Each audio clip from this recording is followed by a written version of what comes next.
everybody. Welcome to Riding with the Thermals. I am super excited to be doing the show with my incredible co-host and buddy, Alana Rose. Hello. Welcome to the show. I'm so glad to be doing this. It has been it's been a while since I've done radio. Well, it's truth be told, I've never done the video aspect of talk radio. Um, because I was not prepared to do the video aspect of talk radio. And now I'm feeling that it is the time in my life, not only because of my amazing co-host it's so funny because if you know the story, when I first started doing radio in 2006, Alana was literally sitting across the table from me in the exact room that I'm in right now, holding my hand, going, breathe, Goldie, breathe. And I was like, I just get all into my space in my head, and I'm incredibly nervous to be doing this. I'm incredibly excited to be doing this. Um, the date is, of course, October 30th. Did you realize we're doing this on Devil's Night? Oh no, I didn't. I didn't. I like it. I like it too, because Riding the Thermals is definitely going to be a show where we're going to dive into our shadows. We're going to be vulnerable, um, starting from this now moment. For me, being on video, on camera, is definitely vulnerable for me. But truly, we're going to go beyond that. And I have found, to be quite honest, I was seeking since 2013 when I left the show with Janine, the Mystical Mother Earth show. I have kind of been playing with other co-hosts, and they were fabulous people and they had wonderful things to share, but nobody really wanted to go into the shadow work with me. And beautifully, Alana, she doesn't want to go into the shadow work with me. She is in the shadow work, and it's just Whether I like it or not. because isn't that the way it is, right? This is Yeah. not like, I don't think we choose shadow work. I think shadow work chooses us. It really becomes, well, what's going to be our attitude towards the challenges that we have in our lives? That seems to be the choices that we have, not whether we are challenged in our life or not. For whether we're accepting it. And also because I feel like regardless of how often you and I talk, Right. I cannot speak to you for 2, 3, 4, 5, 6 months. And when we pick up the phone, you say, this has happened. And I'm like, the exact same thing, but in a different kind of face is Right. happening to me. So it's like, even though we're literally on the opposite side of the world, right? Well, not the world, but I'm in America. Vegas. Yeah, Right. America. I'm in Vegas and you're in Connecticut. So Right. we're kind of far. We're still experiencing the same exact stuff, which to me is wild because a lot of people even around me aren't experiencing the same stuff, and you're on the other side and you're experiencing the exact same stuff as I am. So it's kind of a good way to bounce off of, what are you doing? How are you dealing with it? What am I doing? How am I dealing with it?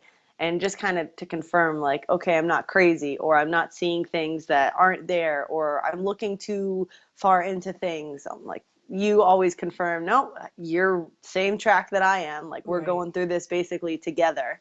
Even though we're not together, we are together. We're always Well, together. we are always together.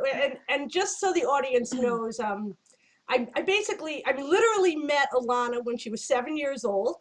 I was her nanny. And I was never your full-time nanny. I would just No, come yeah. weekends. I was pretty much the date night nanny. Hmm. Um, Immediately, went into, we were talking about channelings and cryon and um, Fairies and the, spirits and your grandmother with the chimes in the right. backyard. Mhm. And what was truly amazing, because you're 24 now, correct? Mhm. Yes. Between 17 and 24 in the last 14 years, what has really developed for me is that you are like my child, in that I've influenced many, many people, children. I know I have just by being in their world. But none of them have become my best friends like you have. And and I'm sure these stories will come out. I mean, no doubt we've got stories to Yeah. share, and they'll come out when appropriately. But what's so exciting for me is because what you said about us kind of going through the same things. Because see, I personally say when you meet somebody who's an archetype anything, like you are my archetype child, but the truth of the matter, it's like I would call it even a sister. Um, Hmm.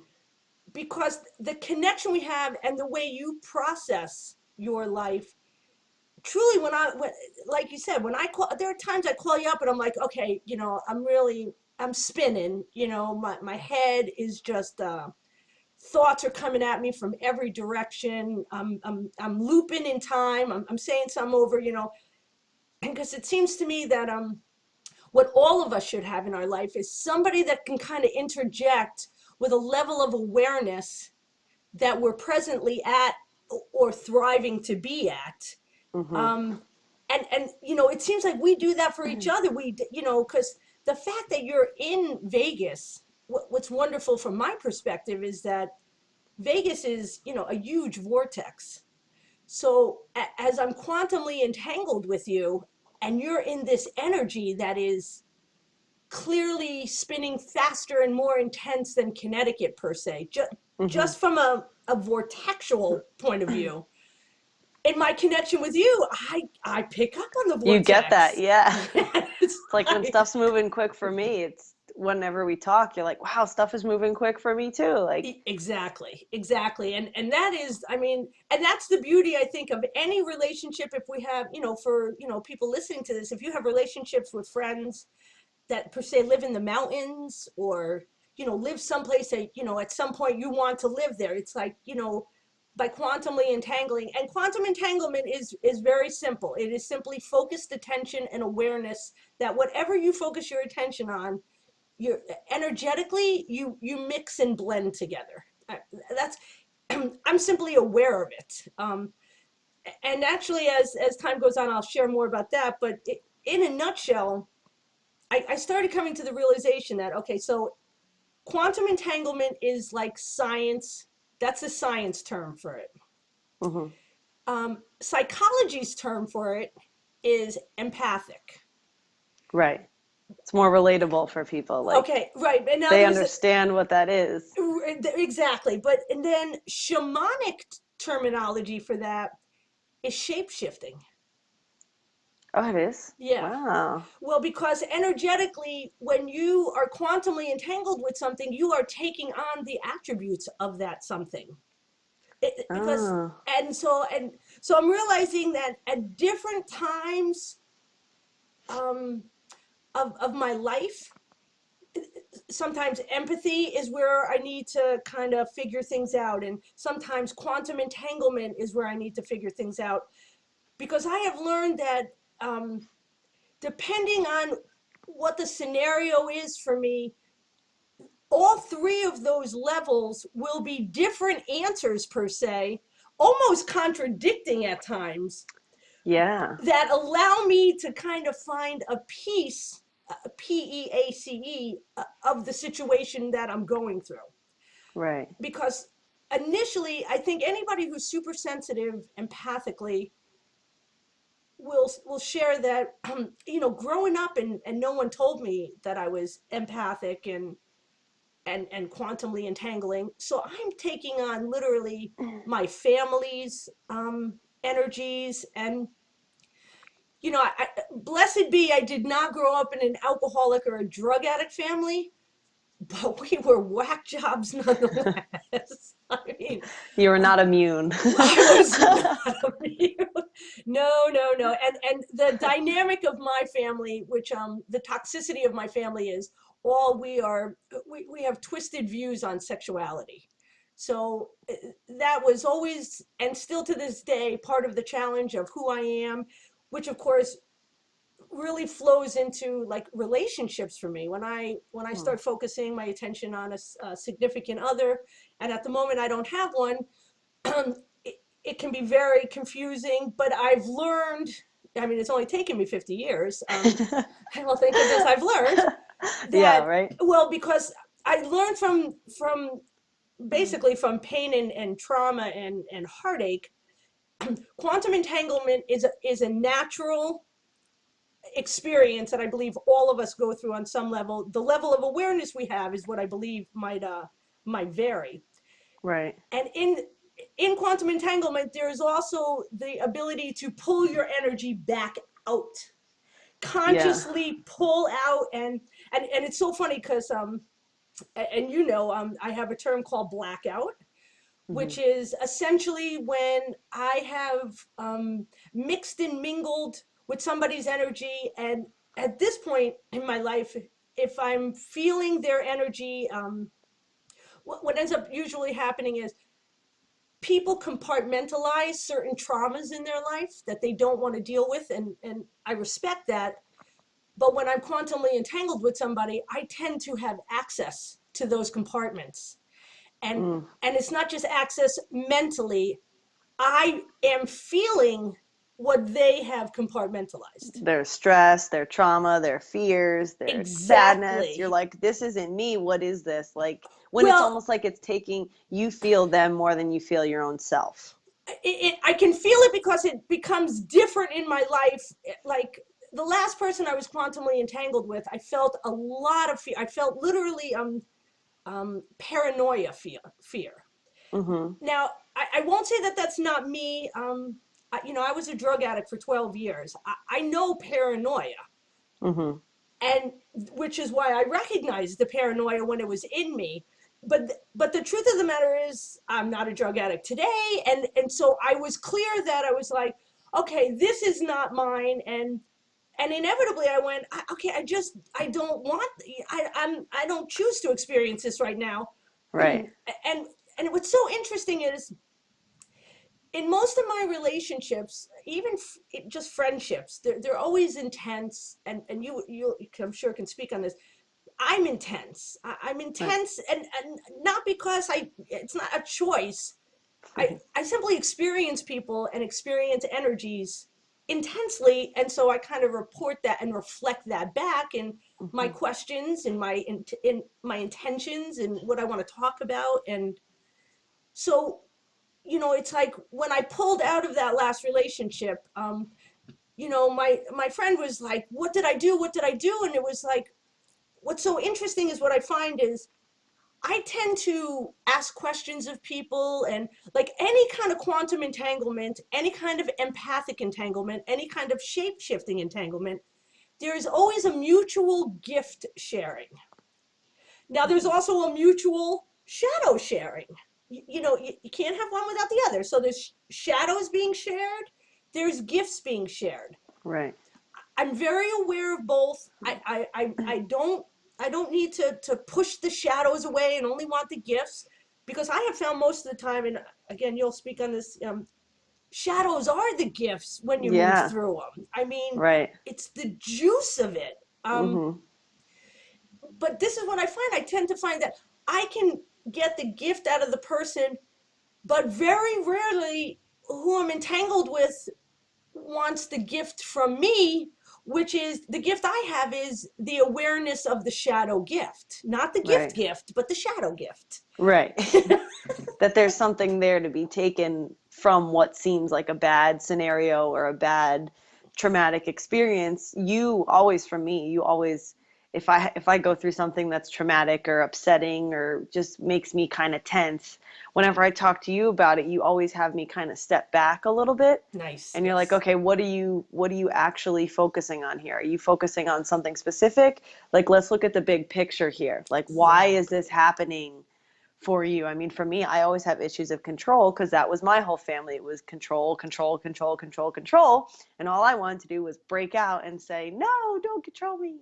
And at And a you very, did, and you yeah, did. I mean, at a very young age, I mean, since I was 7, 7 and a half, I mean, you were kind of the only one in my life telling me, like, no, you have a voice. Like, even though you're only 7 and you're not a grown up, you still have a voice, you still are experiencing this world, you're experiencing your family. You aren't just the child. And that was a lot of the thing in my family is I'm the adult, I'm the parent, you're the child, meaning that I've lived longer, I know more than you just don't know anything.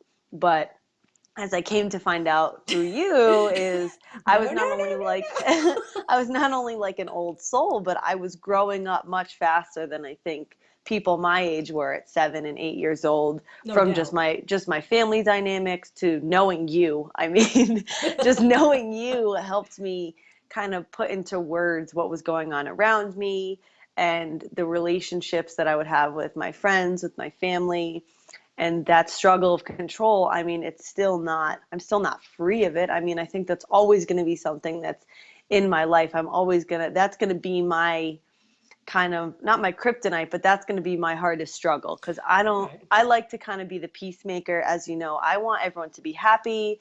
I am very empathic. I do put myself in other people's shoes. How are they taking what I'm saying? What are they going to do if I say this? And sometimes it's hard because I'm like, who am I trying to please here? Am I trying to please everyone else and I feel like crap at the end of the day? Or Right. do I need to kind of say, all right, how can I say what I need to say, be heard, and try not to upset everyone? Mm, But at times it comes down to it where whose life am I living? I'm living mine. So I've gotten much better at saying, listen, this is what I'm doing.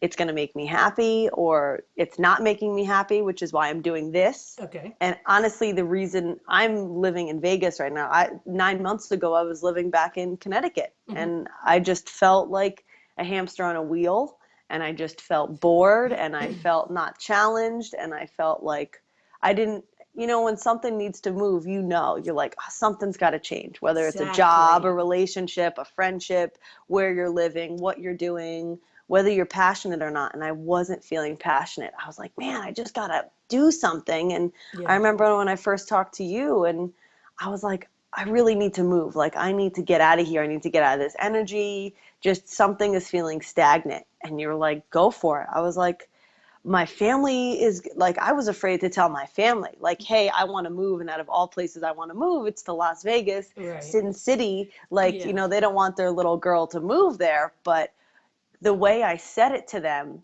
made them have no choice but to be happy for me. Key Because if, point. Key right, point. You it, owned it it's before you all said about it. how you own it. Because Yeah. if I said, hey, mom and dad, I think I want to move to Vegas, what do you think? They'd be like, no. But Right. if I present it to them the way I did, which is, listen, I'm done with school, I'm at a good job, but I'm not really feeling fulfilled. I'm not really feeling happy. And Mm. I've been to this place. I've done my research because I did. I did my research. I took trips out here. Yep. I made sure that I was going to move out here with a job. I moved out here with my boyfriend. Yep. We were going to look for a place. We had a place to stay rent free. Like, I had to do the work. I couldn't just say, I'm going to move to Vegas and just take a flight and do it. I mean, Yeah. I could have. No, And I but know so it's many people that do that, but for me, you're teaching me though. You're teaching me right. much better to plan it than certain things are better to plan. It, Right. it Yeah. is. I mean, I Yes. love being spontaneous, and I think that there are No, and definitely you really are, good and you times. are. Yeah. Yeah. Yeah. But I think that there are times, especially with my family, if I'm coming from a family of control and you're trying to break out of that and kind Right. of be your own person, there's a way to still, where I'm still free, but I am like informing people that I'm not just saying, screw you, I'm doing this, and not giving anyone details. I told my Right. family, listen, I have a job, I Yeah. have a place to stay. I also dance. I'm a hip hop dancer. It's my number one passion. Yeah. We love it. We love So yeah, the hip hop scene was not very happening in Connecticut. So I was like, it. Exactly. between I work in restaurant industry. So I was like, between the restaurant industry, the dance, the climate. I'm such a warm person. Mm-hmm. Coming out here and the mountains, I was like, Mm. Vegas is a perfect spot for me. And I did what I needed to do. And basically, in 1 week, I packed up everything, threw it in the car, and we drove out here. And it's like one of the best decisions I've ever made. And because I said it to my parents, like, listen, this is why I'm doing it, because I'm not as happy as I can be. And I'm young and I'm not married. I don't have kids. I don't feel like I'm super tied down. I don't want to be that person that's, oh, I wish I traveled more. Oh, I wish I did. I didn't want to be the I wish, what Mm. ifs. because I hate that. I hate looking back on something and saying, man, if only I took that risk and did that. What would my life be like if I didn't stay in Connecticut? What would my life be like if I changed jobs? What would my life, I'd rather be like, I kind of regret that, but at least I did it. Yeah. Like, Yeah, it's definitely. so much better to learn from Definitely. me. Yes. Either maybe I should have planned more or maybe I should have planned less, and I regret that I either made myself sick because I was so worried because I was over planning, or Okay, I right. just didn't plan at all and I said let's just fly by the seat of our Yeah, pants. but the audience should know. First of all, it took you 2 years from point of me and you sitting at the end of the reservoir talking about Right. this on the rocks Mm-hmm. to you moving. To me Um, actually doing it. Right. and because I'll be honest. I mean, I understand what you're saying, but you really just didn't exemplify that. Because I moved to Buffalo, New York in 9 days.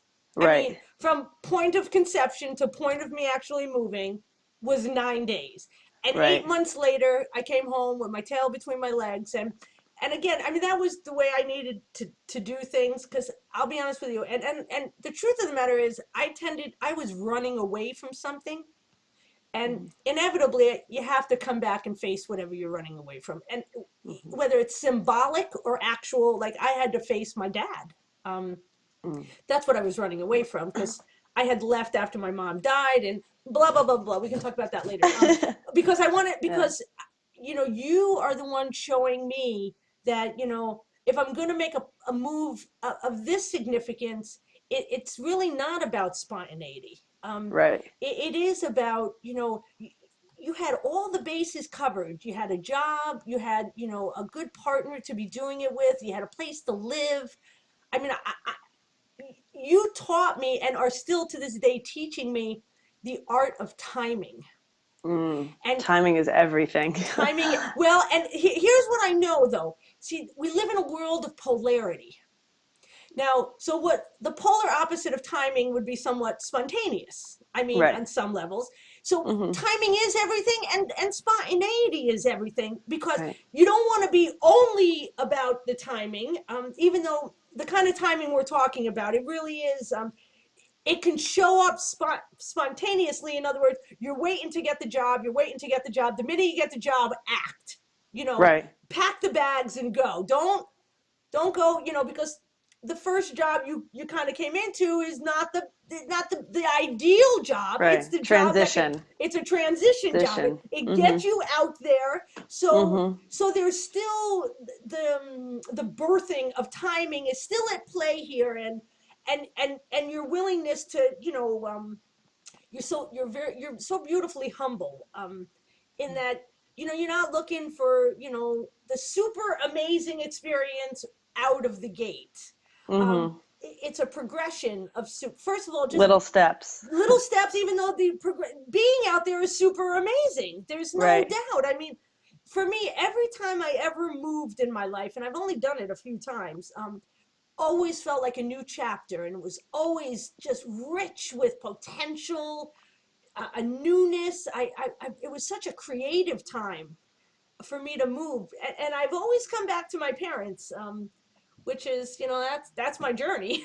Right. um, because I've always done spontaneous and flown by the seat of my pants, and I have not always had the money to support myself, or I didn't even have the know-how to think that way, because I was running from a lot of Right. stuff.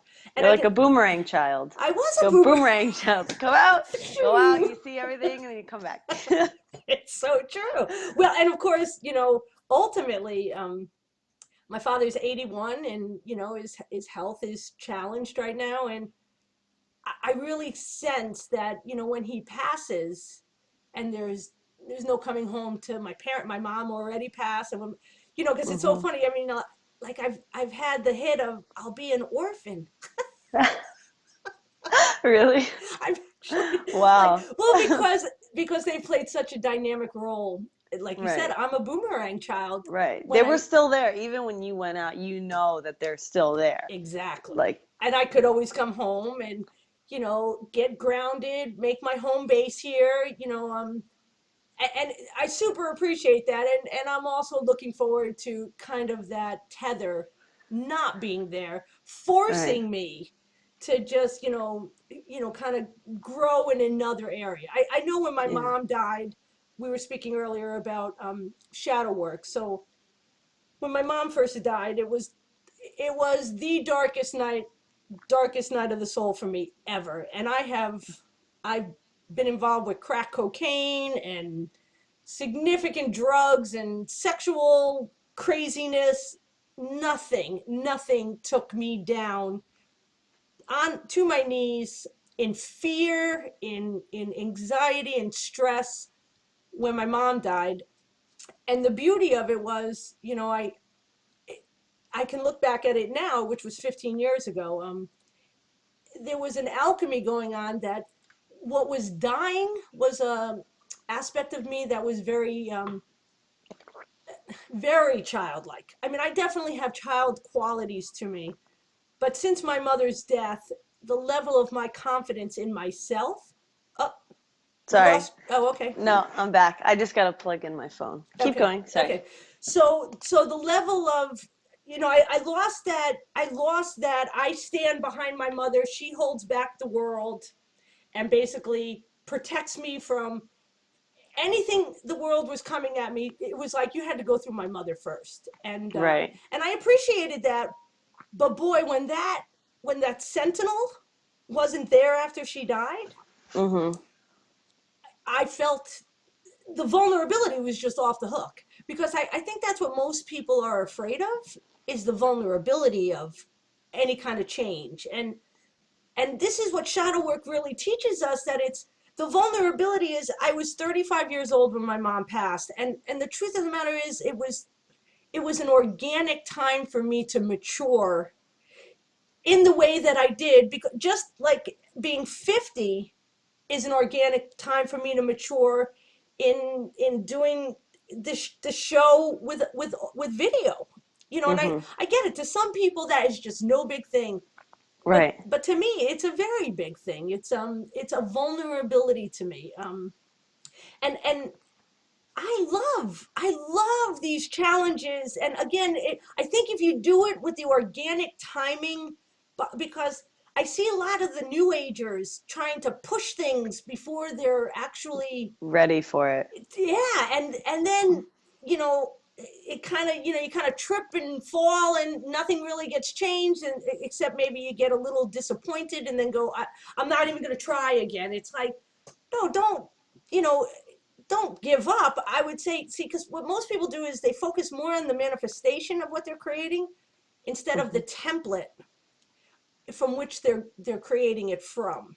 Meaning, like, Meaning, a template is like the base of it. So what's the the motive. rhythm, Right. Right. motive? What's Right. behind the scenes from your creation? Are you Mhm. running from something, or Right. are you walking towards something? Are you in Mhm. fear? Are you in courage? Right. And it's always in the polarities. Right. And I'm not saying that everything can be lined up to be an absolute positive experience, because life just doesn't work that way.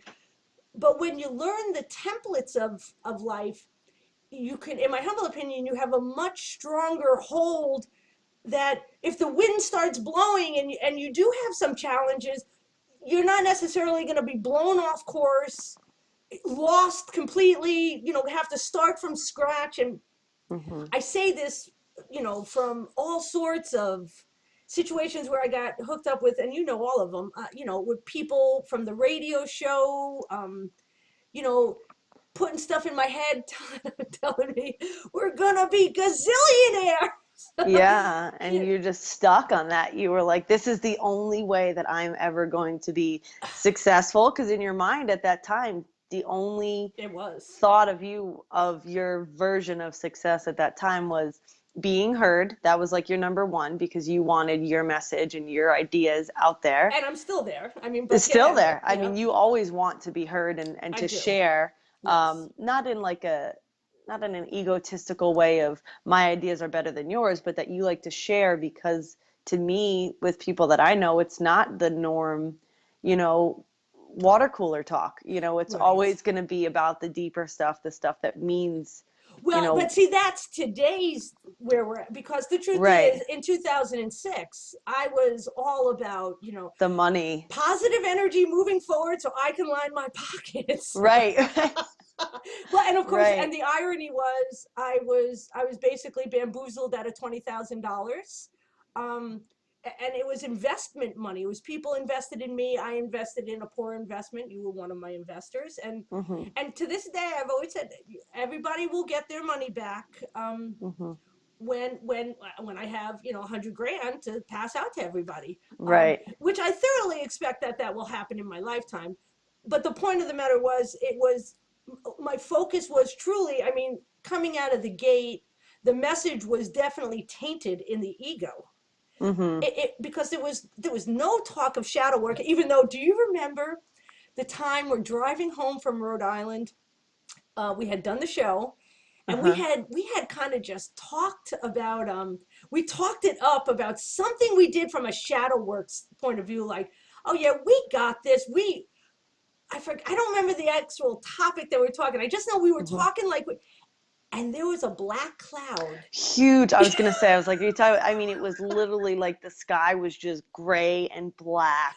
And the energy in the car was like, I mean, I was like, how you doing? You were like, I don't feel good. I'm like, I don't feel good either. And I think it clicked to us at that time. I was like, you know what? We talked our talk like our shit didn't stink. Mhm. And now life is forcing us to live that truth, to make it that, okay, well, you said you got this covered. Right. Cover it. Cover it. Yeah. Cover it. And see, no, and personally, because of who you are, and which I love so much, you were okay with that. You didn't say, okay, I'm never doing this again, because that's where I think a lot of people see. This is where, okay, how do I put this? In my opinion, the organic is bigger than the artificial. So the Mhm. ego is part of the artificial. So if the ego gets any of us, out there talking our talk like, all right, like we are all that in a bag of chips, when in truth it's just us talking, the organic goes, they're ready for that wisdom. They want to be Right. talking about it.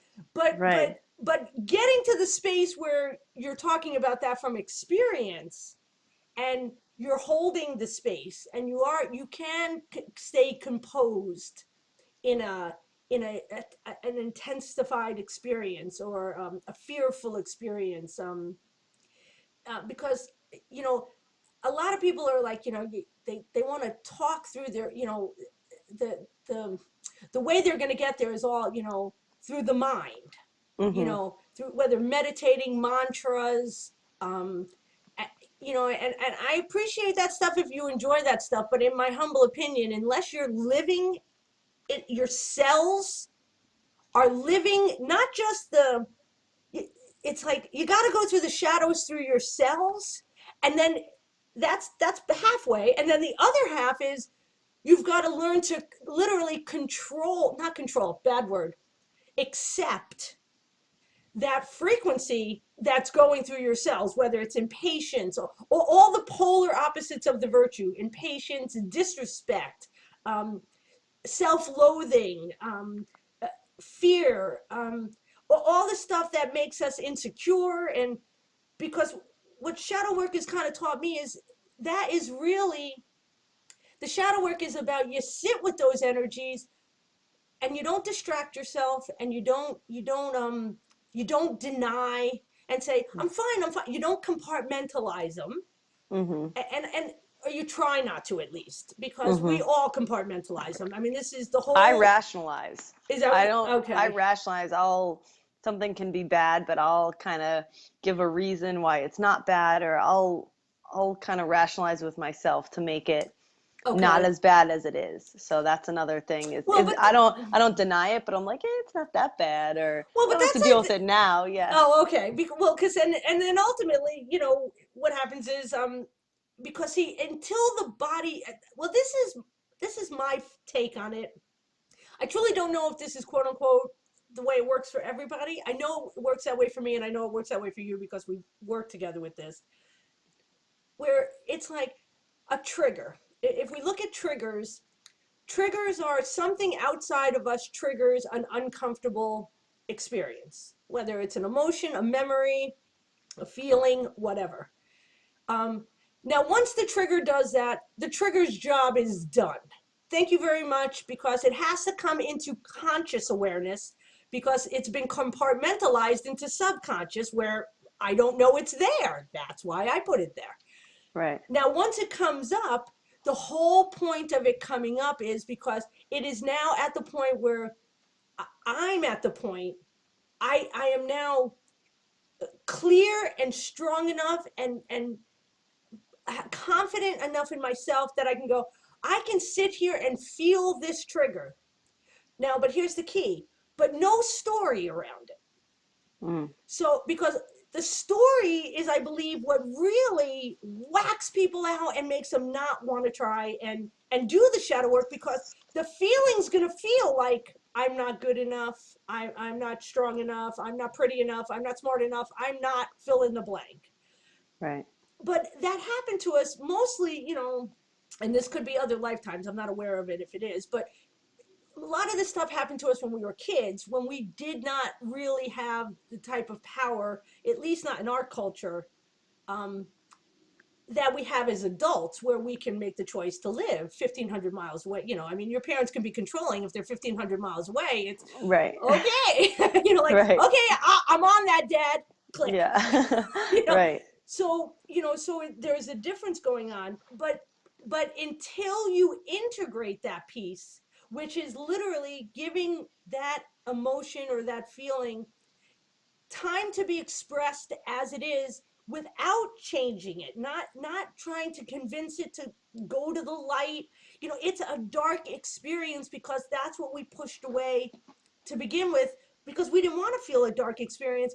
But if we let the dark come in, I mean, clearly for me, it brings strength, Oh yeah. clarity, wisdom, intuition, um, animal senses. Like, I definitely get that things that we block out, animals naturally absorb or naturally don't block out.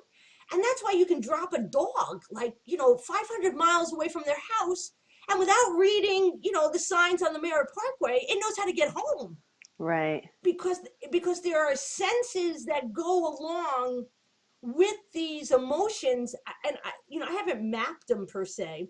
This is just my sense of it from doing the shadow work, where I have a knowing about things that I don't know how I know, but I know.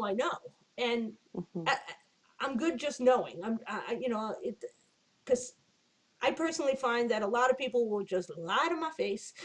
And if you're in the room with me, I mean, I, I can't be lied to. You can lie. I can't read your mind. I don't know what the actual thing is you're lying. I just can feel the lie. I can feel Yeah. in my stomach that you're holding back or twisting something up. And double talk is another big one. Hmm. Hold on. No, Dad, I'm doing a radio show. Thank you. So, so, so again, the gifts that come from these experiences are truly, it's beyond the scope of anything we've been taught in our religions. Um, in my humble opinion, even the New Age stuff isn't getting it. Hmm. It it's like the unspoken truth for me, that all we have to do is just sit with it. Because here's what I know: when you're feeling bad and you're doing shadow work, inevitably you will stop feeling bad. Like, it Hmm. will just run its course. The energy. When my mom first died, well, when she died, I consciously went on a sober path. Like, immediately after she died, I stopped drinking. I was still doing some blow at the time. I stopped doing that. I stopped having sex, because all of that, I was like, the pain was so excruciating. It was just unbelievable. But I said to myself, if I stay sober now, when the pain is gone, I'll know it's for real, that it's gone. Wow. If Yeah. I do the drugs or the sex or anything to mask the pain, I'm never really going to be quite sure when I'm okay with her death. And I know I'm going to be okay at some point. I didn't know what that point was, and it was approximately 6 months, which is, to be honest, when you're in that kind of pain, it was an incredibly long, Forever. challenging time. It was like, Yeah. whew, it was, but and then literally for the next 15 years, which is to the point where I'm up to now, all of the gifts that came with my just sitting with that. I just sat with my sadness and my fear has really developed into a confident me that I have no one but my mother to credit it to. It's so, she Wow. she she birthed me twice. Yeah. She birthed me in 1965, and then when she died, by handling her death in the way I did, became a rebirth. So to this day, it's like, and besides that, I am still in contact with my mother. She comes to me in my dreams. 3 weeks after she died, she came to me in a dream, and I went lucid because I went, okay, well, you're here and you're dead, so obviously I must be dreaming. Mhm. And it wasn't about, it's going, okay, I'm lucid. Let me play in the dream state. It was more like, how are you? What's going on? Are you in heaven? What is? My mom had this huge tumor on her breastbone, like literally a black eruption. And I Uh-huh. remember in the dream, I like ripped her shirt open, and she goes, "No," she goes, "It's not there." She's like, "I'm in no pain." She Wow. was like, "This is like a dream. That's what it's like, a dream that you just don't wake up from." And I've Mhm. heard other people say that that's exactly what death is. Like, Huh. here's the irony. We've all been practicing dying every night we go to sleep. Who would have thunk that? Who would have? Right. We're so afraid of it, and of course we're afraid of it because we're taught to and conditioned to be afraid of it. Right. But as because I started diving into death once my mother died, because there was a reason to dive into death. My mother. I, Mhm. I want to know Right. what's a soul, what's the afterlife, and it really was a wonderful exploration for me. And now I'm just beginning to explore ETs and that kind of stuff, because I have a lot of friends who have had significant experiences. I haven't. I've had one major experience and then another vision kind of experience, and that's it. And I can kind of sense like all the shadow work that I'm doing that is allowing me to my senses to become full in my physical body Mhm.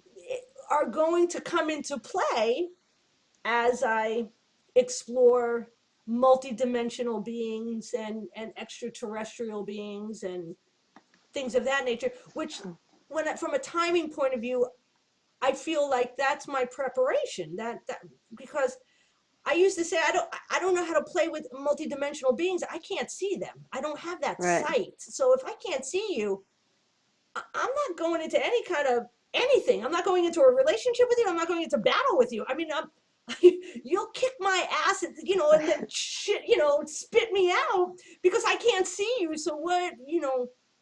And but now I can say that I know that when I can sense somebody lying, that is the same sense I can get from something in the air. Like this is a sense that is applicable to the dimension of space. It's Mhm. because it's not about trusting somebody's words, it's about Right. trusting my gut. Yeah, that's everything. It's Trusting your gut. It's not your head, like we were talking about the other day. It's not thinking it through and thinking, well, oh, I don't think this person would lie to me. I don't think this person would have any reason to hide anything, or going with your heart and saying, well, this person loves me. Why would they do that? And right. it's almost like they connect the head and the heart to rationalize or to understand if someone is lying to them, even though at the end of the day they say, but I feel uncomfortable. I feel like they're not being honest, or I feel like something is off. They might not be lying. They could be just omitting something. They Right. could be omitting something from themselves. It's not like they're intentionally lying to you, but that they're trying to, black out what they did or what they're Right. planning on doing, or it's just some type of a feeling in your gut that either something's not right, something's going to happen, something already happened, something is not right. And we've all had that in your gut. It's the same feeling as butterflies when you're about to go on stage or public speak. It's Yep. something is uncomfortable. Yes. You're uncomfortable to talk in front of a crowd, or you're uncomfortable to give some really bad news to someone because it's uncomfortable. Right. Just like when someone is telling you something that you think would be fine, but your gut is telling you something's not right. I'm getting a It's bad off. read on that, people. And Exactly. that Exactly. is that has helped me more than my head or my heart, because I've always battled of feeling like I have to choose sides, and that's Mm. the worst, because then you have to try to think about what is the right answer, and you're thinking about it, or you're trying to feel through the heart, and everyone says follow your heart, but my heart and my head make me more confused. Me But if too. I go, how do I feel? What's going to make me most happy? What's going to make me feel at ease? When you make a decision and you're like, that was the right decision. And then you sit there, you go, I feel like shit. That's not the right decision. My stomach hurts. My head is spinning. Like, I feel like I betrayed that person. I feel like, but Mm. that's the right decision, right? That's the right decision. That's supposed to be the black and white right decision, Mm. but it's not, because you're not feeling good about it. But when you Right. make a decision, you go, I might have pissed off someone, but that's what I was supposed to do. That's when you know it's the right decision. When you trust that gut feeling, because that should be our compass. I think that It should be is our our compass. compass. It is our It is compass. me and you. I mean, and Mhm. that's what we're trying to. Because you know, it was so funny. The other day, I was at one of my nanny gigs, and the kids were playing, and they were just comfortable. And I was looking up, and in the playroom, they had all these books, and they were religious books. A lot of religious books, and I saw one that was called Sacred Waters. So of course I Mhm. went, oh, what's that about? And it was a book using metaphors of Christianity. Um, Mhm. and it was so interesting because when I opened this book and was reading it, what the terminology that to be a good Christian, first of all, fear God, fear God.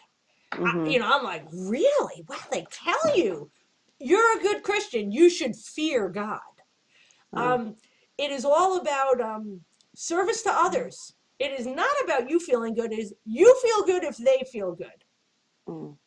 In my humble opinion, and I know that this show is going to take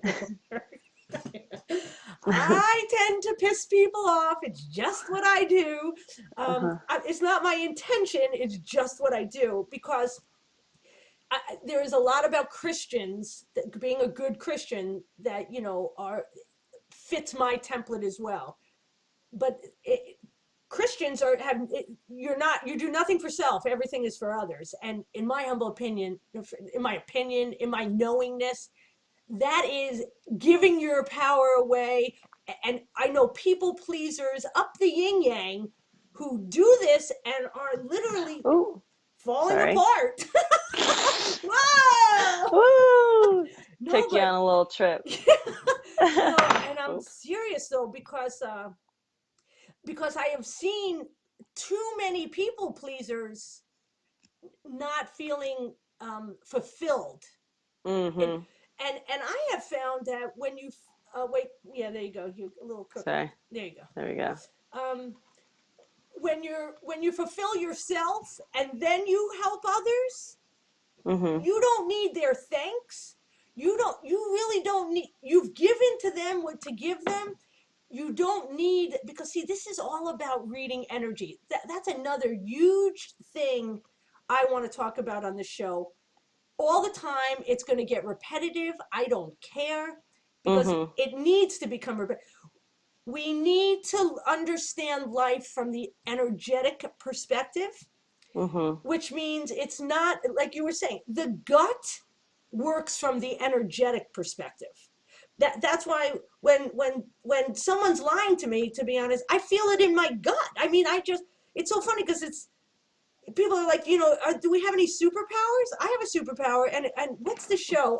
Once Upon a Here. Time, Oh, okay. Yeah, where the main character, she had nobody can lie to her. I'm like, I get that. Nobody can lie to me either. Now, again, I can't read your mind to tell you what you're lying about. But yeah. Right. usually it's like if something comes out of your mouth, you know what most people lie to me about? That they're okay.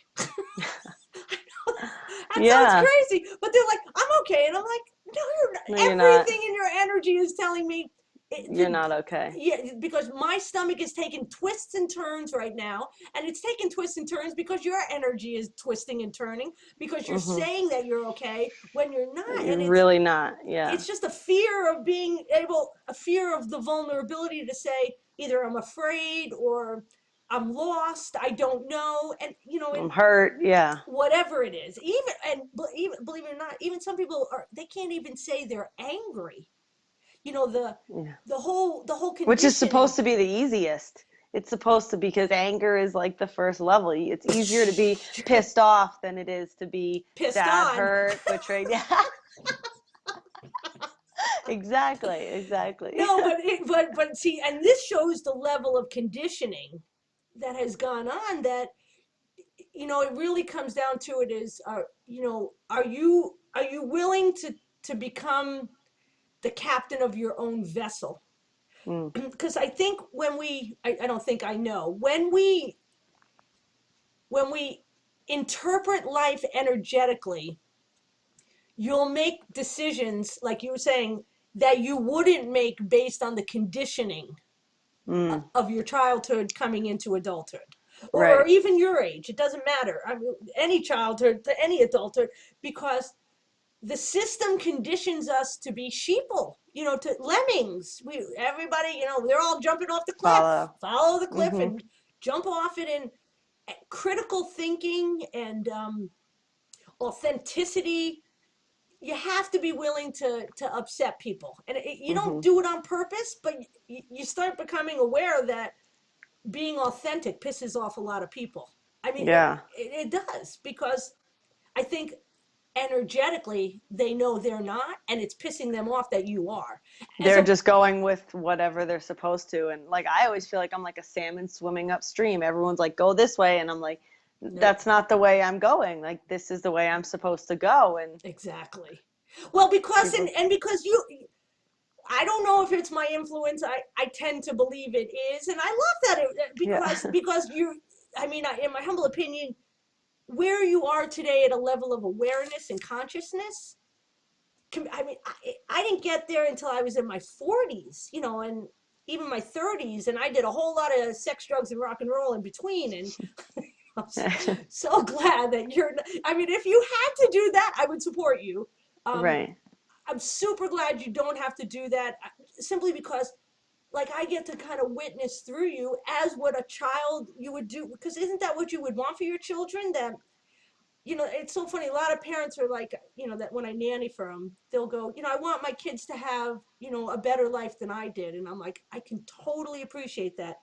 Even though they normally are talking about the financial Right. aspect, I'm talking about the awareness and the Hmm. soulfulness. And because I had an interesting conversation with my bud Shane.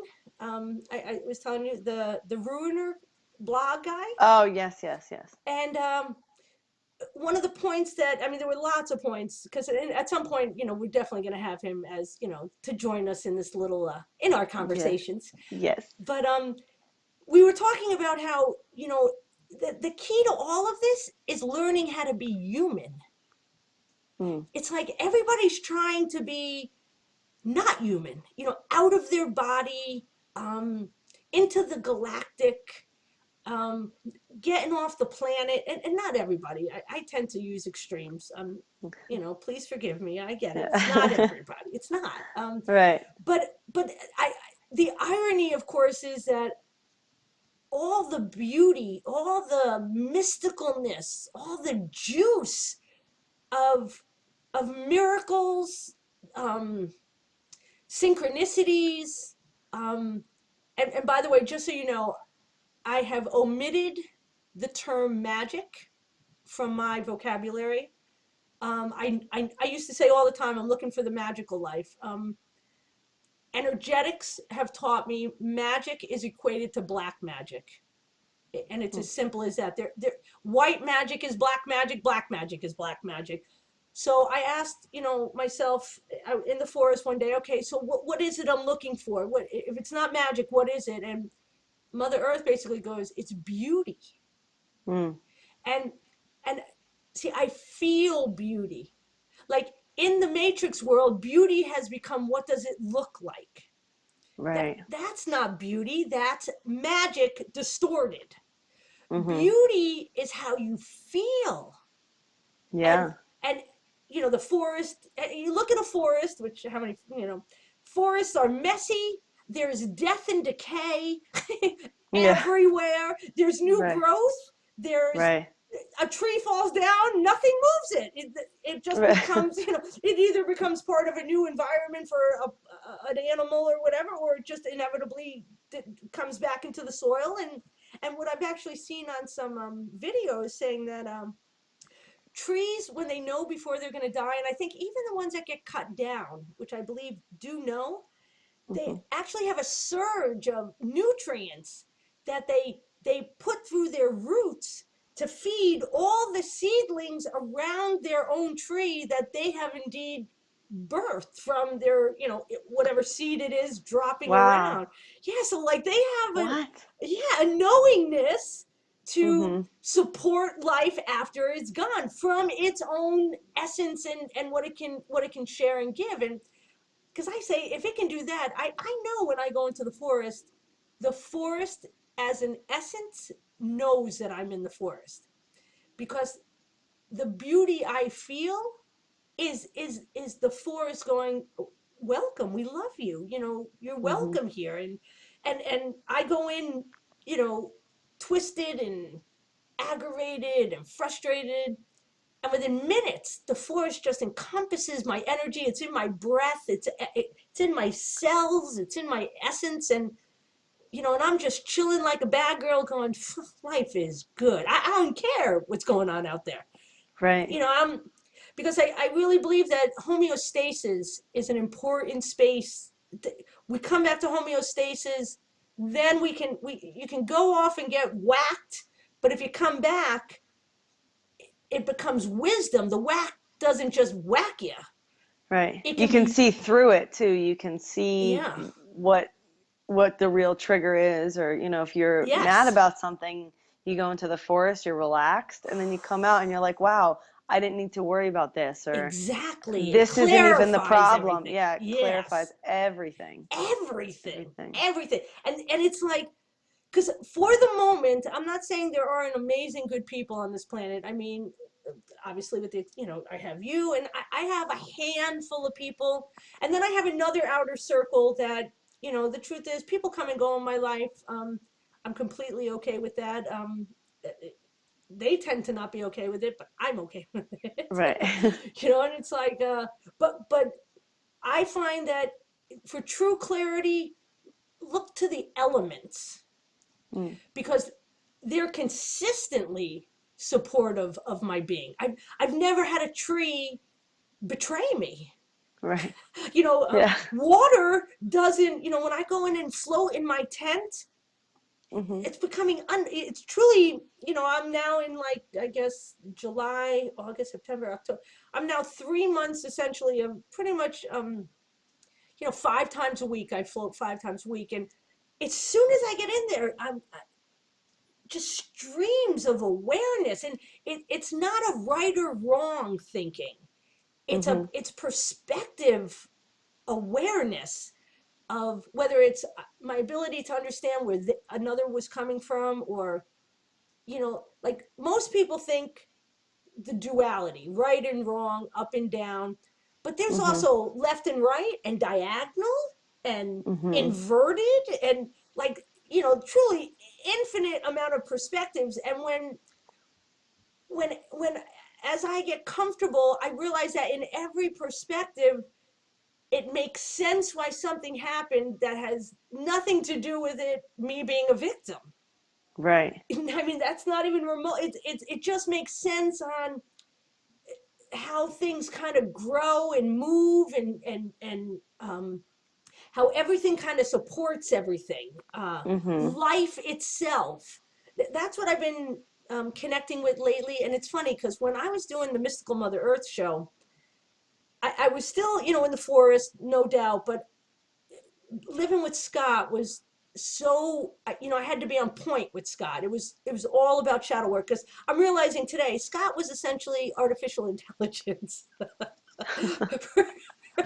wrapped up in an autistic man. And so everything was really, high intensity, if I pissed him off and he got violent, or, the control I went through. And but I am grateful for the experience I had with Scott, because it really did teach me how to be alone, how to make my own decisions, how to become Mhm. strong enough to tell somebody, no, you're not going to do that to me. You were alone in a relationship. I was You a were Yes. technically in a relationship, but all he taught you was how to be sovereign, how to be making your own decisions, and to Strong, strong. very strong. He really, I mean, I remember when we missed the train stop, and we ended up in Bridgeport, and he was 10 minutes away and Mhm. wouldn't come to pick us up. We had to Yep. hop the train back the other way and go back to the car. And it's like, I mean, those kind of things are, I mean, they're kind of secondary, because I get it, but it's funny because you can't bring strength into your life without it becoming part of all of your life. Mhm. You just, and that's what I don't know if people get that, because again, I think that's the energy of it. You can't, the minute you drop some coloring into the water, it's going to inevitably get into all the water. Mhm. It's mesh it up a little, and then all the water will reflect the color of whatever the drops you just put in. Right. That's what I think shadow work does. So if Hmm. you're getting strength from a relationship, um, it'll show up as strength in your job, or it'll Right. show up as strength in your family dynamics, if your family tends to, like, the dynamic I have with my family is, I don't grow up to them. I'm Mhm. still a teenager. My father's still treating me like a teenager, but the truth is, I'm not allowing him to treat me like the teenager, and then it morphs, Mhm. which is crazy. I mean, because on some level, I am like a teenager, because right now I'm financially, he is helping me big time, which would be what Mhm. he would do when I was a teenager. Mhm. But I'm speaking emotionally. I'm not Right. okay, wait, and it's getting dark in here. I'm noticing my thing is getting dark. Let me. There you go. Oh, there we go. Hi. Hi. So anyway, so it's also about, and another thing I wanted to talk about too is, and I know you're going to appreciate this because I see it in you, which I appreciate, Mhm. humility. Mhm. Um, Scott taught me humility, where Albert was not able to teach me humility. Albert was my boyfriend prior to Scott, and he was actually really meshed in, because me and Scott would break up all the time. And whenever I'd break up, I'd go to Al, and Al would always go, "Why are you going back to Scott when he treats you badly and I treat you well?" And I literally would go, "I don't know. I don't know why I'm doing that, Right. but There was some draw. You always kept going back because there I was some something wasn't draw. finished. It Something wasn't wasn't finished. finished. I mean, and I didn't understand it, but after a while, I really understood. I literally needed an artificial intelligence to humble me, because, Hmm. in my humble opinion, Judaism, which, whether I knew it or not, with its whole the chosen ones, Mhm. and that whole dynamic in the masculine of our that religion. And Alana's Jewish and I'm Jewish. Well, I was raised Mhm. Jewish. I do not consider myself Jewish anymore. That's Right. just me. Um, the arrogance seems to be ingrained in me. It was like, because I was always, I never truly appreciated how good Albert was to me until I was in the relationship where Scott was doing nothing for me. Mhm. And it was like, You didn't wow. appreciate it Yeah, while you had it. right. And then here's the thing about humility that is undeniable, and I see it with people. Humility helps us do shadow work. Mhm. because shadow work is not just about sitting with our painful situations or our uncomfortable energies. It's about the humility to say, that's me. Mhm. Because if you don't say that's me, the truth is you can sit with it, but then afterwards you go, it's all your fault. Right. Blame comes up, and it Very takes you off easily. that very easily. I see it all the time. And it's like, humility is one of those, I get the sense it was humility that created the Grand Canyon, not Mhm. anger. Right. If that make Humility is the art of tearing the ego down Mhm. in an organic, soft, you know, it's okay.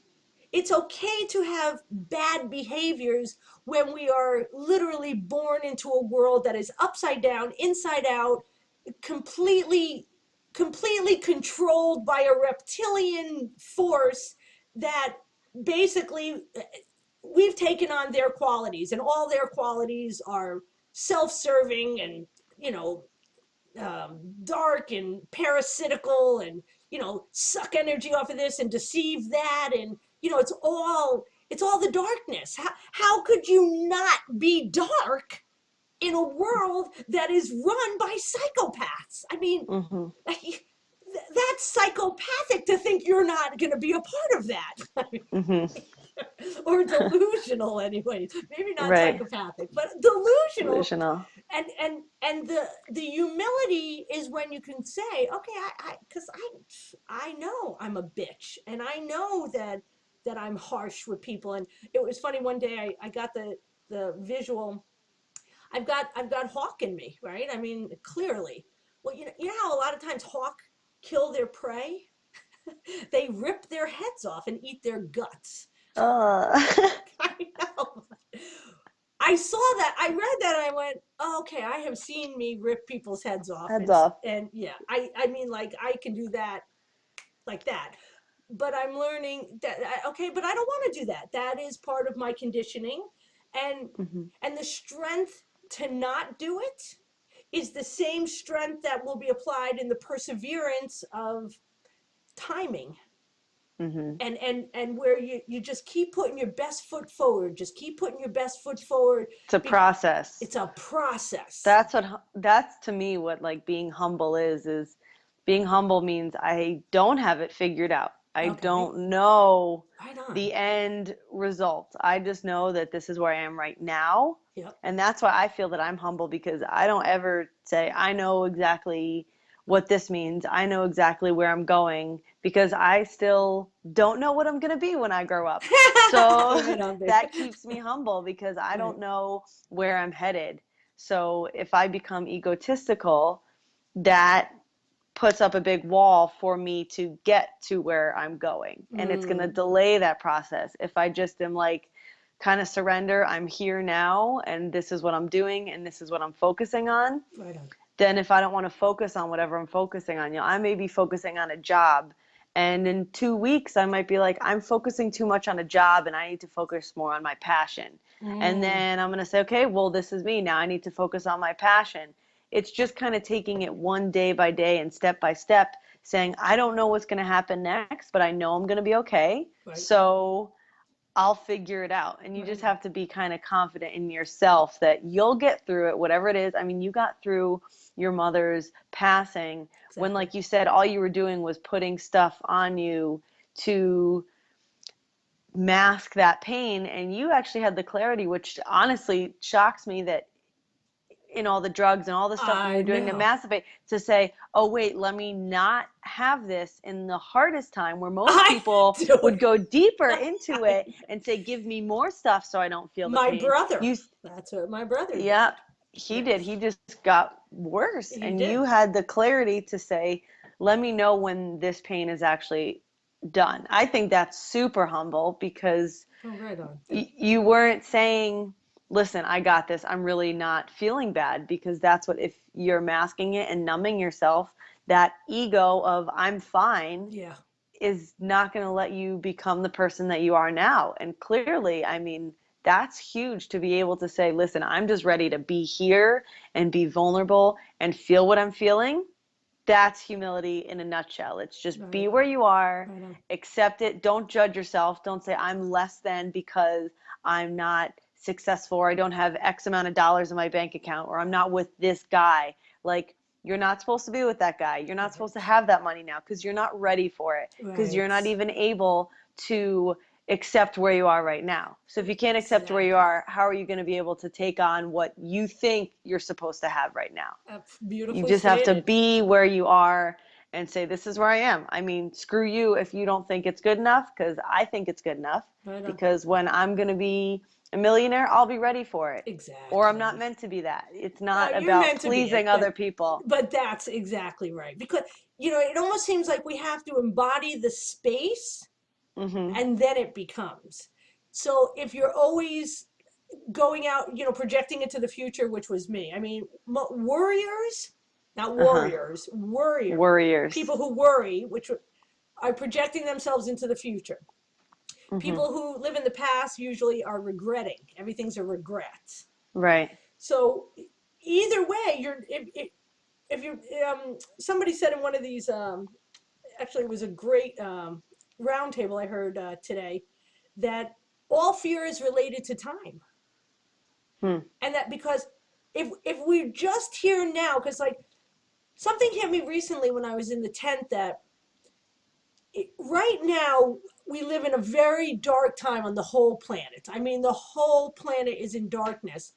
So it kind of makes sense to me, anyways, to do shadow work in the dark time. Like Right. that's what's here. There's no, you don't have to even, you can spit and you'll hit darkness somewhere. I mean, you don't have to look so far to find it. Yet when we go through the shift, and I hands down definitely believe the world will go through the shift of the um, the powers that be, where they have kind of been playing this whole dark shadowy thing, are going to start playing. They're going to give us free energy, they're going to heal our diseases, they're going to they're going to work a technology that they've had the whole time, but most people don't know that we've had it the whole time, because that's their, in other words, it's easier to bring lemmings to the cliff, not through force and war and physical, get in this thing, we need you to be our slaves. They figure that it's much easier if we go willingly. Hmm. And the truth is, when the shift happens, it's all gonna be now, deception will be through love and light. It won't be deception of they're poisoning our food. The Hmm. deception will be in they're healing us. Hmm. Now, but it will still be deception. I'm gonna be really, so I'm very curious if shadow work will be as easy to integrate during that time, because everybody's going to be kind of in jubilee uh, um, Right. energy, and so if you're sitting here doing shadow work, they're going to be like, what do you mean, go to the healing center, go get the AI, whatever the Hmm. implants, and go make yourself better. And it's like, like, I mean, I don't know what it is I'll have to integrate at that point. I know I'll have to integrate something Hmm. because I won't be deceived, and um, we'll still be the salmon swimming upstream. But I emphasize to people that we are coming to the space where I don't believe anybody knows when this paradigm shift will take place, but it's coming closer. I mean, Hmm. that's why we're even getting false flags that September was supposed to be, it was supposed to be the big shakeup time. So even if it's a year from now or 2 years from now, the fact that it's within the vicinity, I just can't recommend enough for people to do the shadow work now, because it just, to me, doesn't seem like it will have the ease to be accomplished in post in the new paradigm. You can still do it, but it will just be because the whole world won't be focused on the shadows. So there seems to be a support to do it now. I mean, that's just how I see it. Right. But there's still denial. I mean, all over the place. That and again, I'm not on the path that I can't I can't become whole with myself unless everyone becomes whole with themselves. No. No, that's a doctrine from an Abrahamic religion, and in my humble, or even the Hindus or the Eastern Indian Mhm. religions. I can do what I can do for myself, and that is what I'm doing for myself. I welcome all to do it. In my humble opinion, if we all became selfish, it would be such a we would serve each other graciously, because I think what we're integrating is um, we were taken over by parasites at some point in humanity's history. And we behave like the parasites because the parasites can't create like we can create. They can Mhm. manipulate us to create the world they want, i.e., the world we live in. But they can't make it like so. When we start integrating ourselves, humans, right in the name, is humane. Mhm. I don't believe that we have wars in us naturally. I don't believe that we have violence. And I mean, I've seen it with 9/11 where, and any kind of, I saw it on my street when a few years ago there was one of the pipes broke on the Merritt Parkway and it flooded Thistle. Mhm. And people just came out, and people really never spoke to before. You live on the street, but there was some dramatic experience through Mother Nature, and people were going to, do you need anything? I've got some clothes, I've got some blankets, I can make some food. Mhm. Everybody just, it wasn't rioting and people going into people's houses trying to steal from them. I, Mhm. it's like it's always painted that way, but it's painted that way by the parasites. If we became selfish in our own healing and our own integration of that, okay, we've come into this journey to take on polarity, and we've Mhm. taken it on to the nth degree. I mean, we are behaving like the reptilians. Mhm. And now it's time for us to integrate that, own that, so that we can behave like the humans. Because I think that's what's going to really be necessary in the paradigm shift when everything starts, when still they're being deceived by the love and the light. You know, we're, Mhm. we're going to still need, the truth. And it's funny because Jed McKenna kind of showed me, it's all the matrix. Whether we're organic, whether we're artificial, it's all the matrix. If you don't want the matrix, then, now let me put it this way. I try to say things in the affirming.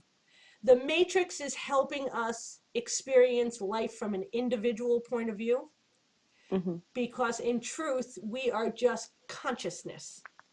We are not Right. individuals, but the matrix allows us to be individuals. Rituals. And Right. that's huge. That's why there's Mhm. there's no annihilating the ego. The ego is what tells you you're an individual. what Mhm. what there is mastering. Let's master the ego, that it reflects the human side of us, not Mhm. the reptilian side of us, which we, and I'm not saying, there's no shame in the reptilian side of us. It's here. We've done it. You can't have shame for something you've done and been. All you can do is say, I choose to make, I'm choosing now to make a difference, and to change it. Right. Why? Because we can change it. I mean, Mhm. see, that's the bitch for everybody. The ones that are actually doing the shadow work are proving it can be done. Yeah. Like, so everybody else is like, I can't, I can't, I can't. No, that's not true. You, on some level, you are just choosing not to, Right. but you can. Because I mean, that's what I felt like Jesus. I don't even know if you remember when I used to say that to you when you were little. That I used to think I was going to heal like Jesus healed.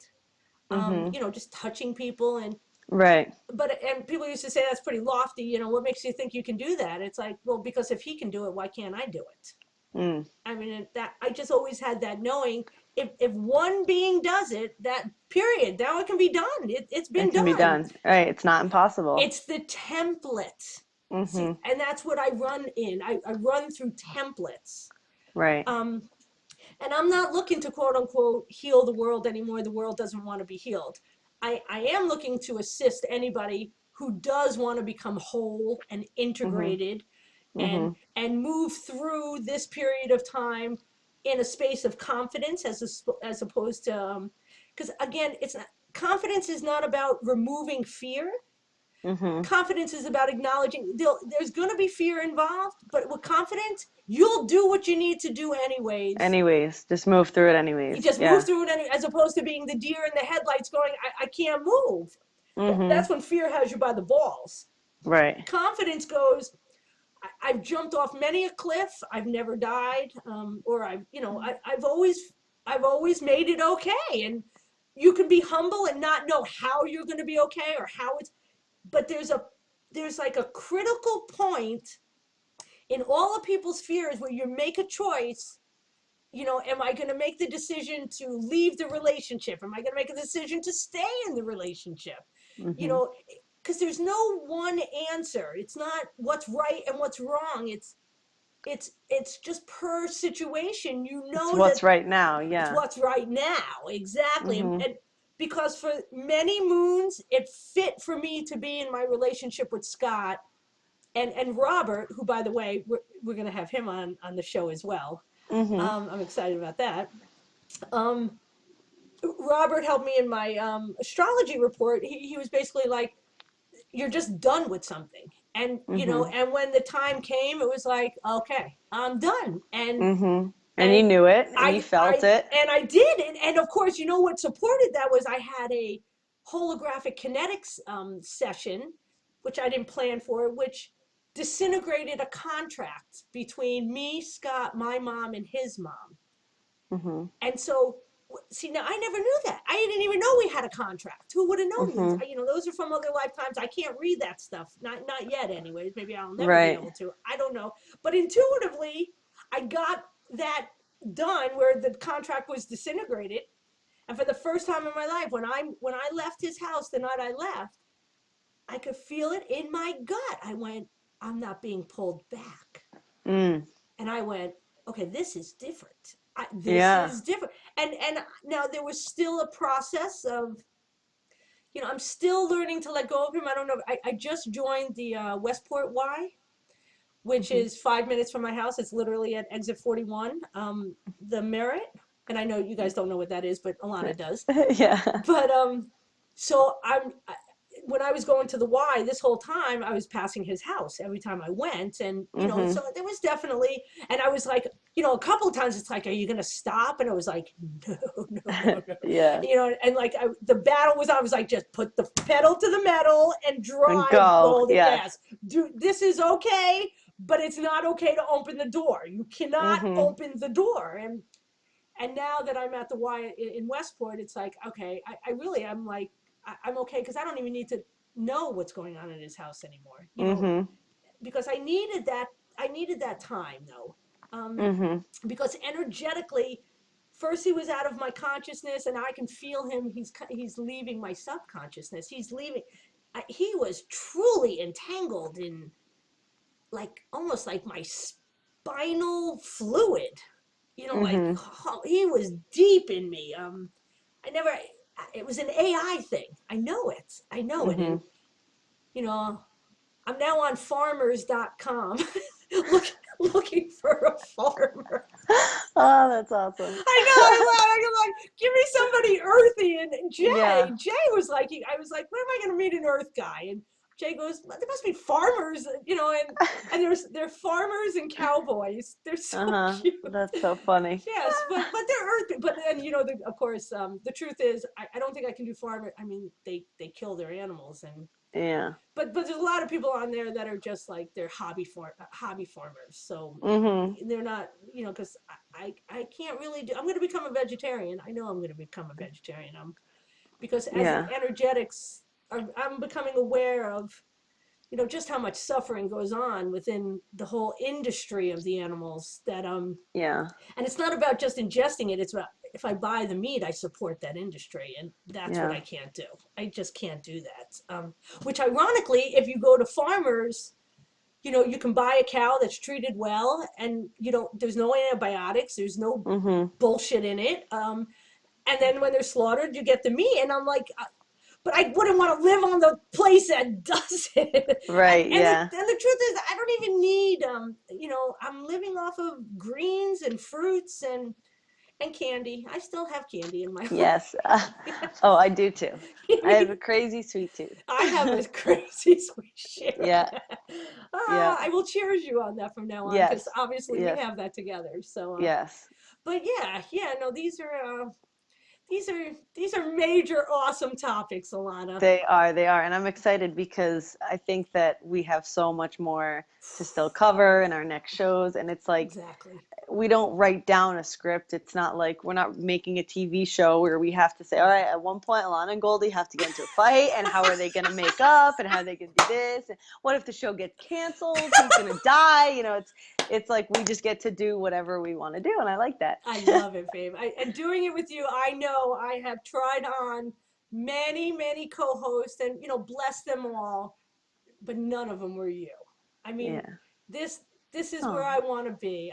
Girl, I love you me so too. much. Yeah, I this love you is too. it, it's gonna be amazing. And I know. All right, so we're wrapping this up, and Mhm. I don't know how we're gonna do it. We're just gonna fly by the seat of our pants. But within 10 days, we'll just keep doing it and sharing. And until See where it goes. yeah, and if it fits into a little thing that we start going, okay, it's Wednesday nights, or but not in the beginning. For now, Right. we'll just fly. So Yeah.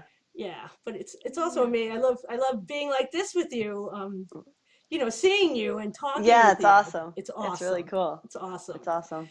So, okay, with that, I will talk to you soon.